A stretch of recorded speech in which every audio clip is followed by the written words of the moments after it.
राज्यामध्ये गाजत असलेल्या बनावट शालार्थ आय डी प्रकरण, शिक्षक भरती आणि आर्थिक व्यवहाराच्या अनुषंगाने सन्माननीय सदस्यांनी सभागृहामध्ये महत्त्वाचा असा प्रश्न उपस्थित केला होता.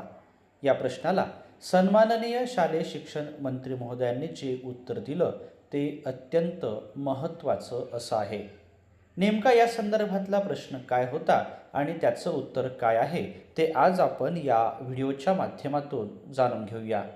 आत्मीय शिक्षक बंधू आणि भगिनींनो, नमस्कार. मी माझ्या शैक्षणिक यूट्यूब चॅनलमध्ये आपल्या सर्वांचं सहर्ष स्वागत करतो. आजच्या या व्हिडिओमध्ये आपण बनावट शालार्थ आय डी, बोगस शिक्षक भरती आणि आर्थिक व्यवहार या अनुषंगाने महत्त्वाची माहिती ही जाणून घेणार आहोत. महाराष्ट्र विधान परिषदेच्या तारांकित प्रश्नोत्तराच्या यादीमध्ये हा प्रश्न मंगळवार दिनांक 24 फेब्रुवारी 2026ला विचारण्यात आला होता.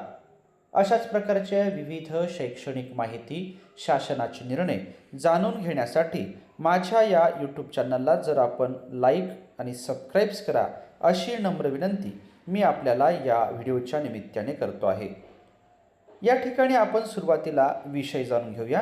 राज्यात बनावट शालार्थ आय डीद्वारे झालेल्या बोगस शिक्षक भरती प्रक्रियेची व त्यातील आर्थिक गैरव्यवहाराची चौकशी करण्याबाबत सन्माननीय सदस्य श्री प्रसाद लाड, श्री प्रवीण दरेकर, श्रीमती उमा खापरे, ॲडव्होकेट निरंजन डावखरे, श्री संजय केणेकर, श्री हेमंत पाटील, श्री विक्रम काळे, श्री अमोल मिटकरी इत्यादी सन्माननीय सदस्यांनी हा प्रश्न विचारला होता. आता आपण प्रश्न आणि त्याचं उत्तर हे जाणून घेऊया. राज्यातील शालेय शिक्षण विभागात सन 2014 पासून बनावट शालार्थ आय डी व बनावट परवानगी पत्राच्या आधारे बोगस भरती करून कोट्यावधी रुपयांचा गैरव्यवहार करण्यात आल्याने शासनाची मोठ्या प्रमाणावर आर्थिक फसवणूक झाली असून या शिक्षक भरती व बोगस शालार्थ आय डी संदर्भातील चौकशी करण्यासाठी शासनाने SIT पथकाची नियुक्ती केली असल्याचे माहे डिसेंबर 2025मध्ये वा त्या दरम्यान निदर्शनास आले आहे. हे खरे आहे काय? या संदर्भात सन्माननीय शालेय शिक्षण मंत्री महोदयांनी दिलेले उत्तर आहे, होय, हे खरे आहे. त्यानंतरचा प्रश्न आता आपण या ठिकाणी जाणून घेऊया.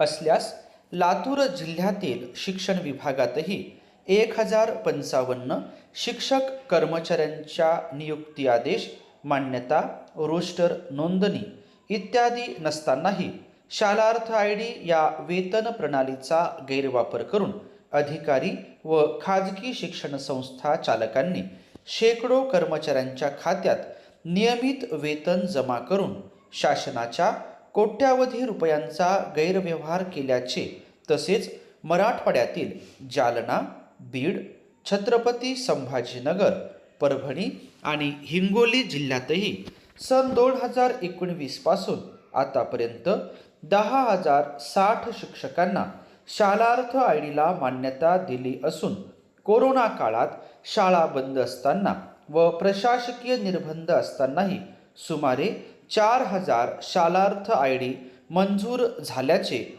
त्याच दरम्यान निदर्शनास आले आहे. हेही खरे आहे काय?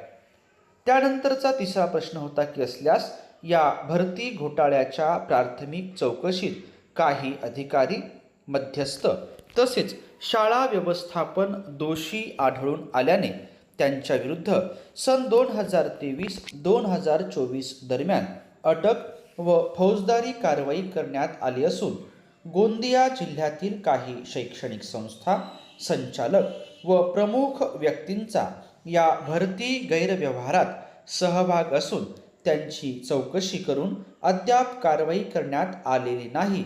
हेही खरे आहे काय? चौथा प्रश्न होता की असल्यास लातूर जिल्ह्यातील शिक्षण विभागाने नियमांचे उल्लंघन करून अपात्र उमेदवारांना लाभ दिल्याचे, तसेच सन 2017 एका शिक्षकाने राजीनामा दिल्यानंतर पुन्हा एका महिन्याने मुख्याध्यापक पदावर रुजू करून शालेय प्रणालीमध्ये त्याचे नाव दिनांक 15 जून 2018 मध्ये समाविष्ट केले असून शिक्षण विभाग व संस्था चालकांच्या संगनमताने बेकायदेशीर झालेल्या नियुक्तीबाबत व या प्रकरणातील कोट्यावधी रुपयाच्या आर्थिक गैरव्यवहाराची निष्पक्ष व सर्वंकष चौकशी करण्यासाठी विशेष तपास पथक अर्थात SIT नियुक्त करण्याची मागणी दिनांक 6 जानेवारी 2026 रोजी वा त्या सुमारास शासनाकडे करण्यात आली आहे. हेही खरे आहे काय? या संदर्भातील दिलेलं उत्तर असं आहे. प्रश्न दुसरा, प्रश्न तिसरा आणि प्रश्न चौथ्याचं उत्तर आहे अंशतः खरे आहे. त्यानंतर 5वा प्रश्न आपण जाणून घेऊया. असल्यास उक्त प्रकरणी शासनाने चौकशी केली आहे काय? चौकशीच्या अनुषंगाने विशेष तपास पथकाने चौकशी पूर्ण करून आपला अहवाल शासनास सादर केला असून अहवालातील शिफारशींचे स्वरूप काय आहे?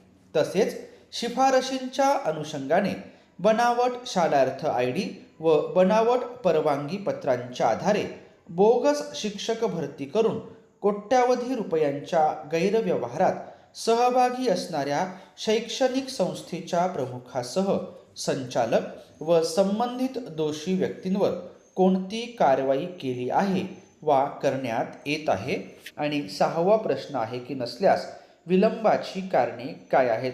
सन्माननीय शालेय शिक्षण मंत्री श्री दादाजी भुसे यांनी प्रश्न 5वा आणि प्रश्न 6वा यांचं दिलेलं आता उत्तर आपण जाणून घेऊया. प्रश्न 5 व 6.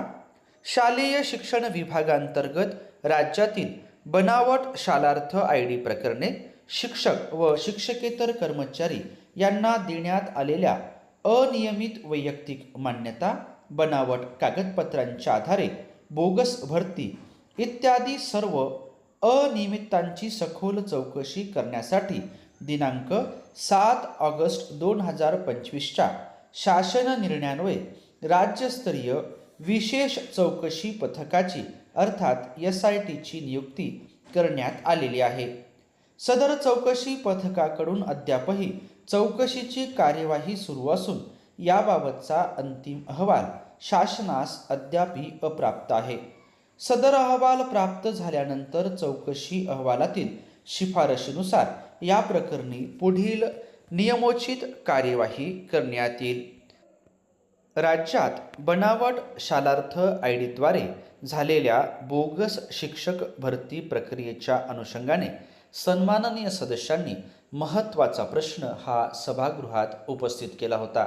या प्रश्नाला सन्माननीय शालेय शिक्षण मंत्री महोदयांनी दिलेलं उत्तर महत्त्वाचं आहे. सदर प्रश्न आणि उत्तर आपण या ठिकाणी जाणून घेतल्याबद्दल आपल्या सर्वांचेच मनापासून धन्यवाद.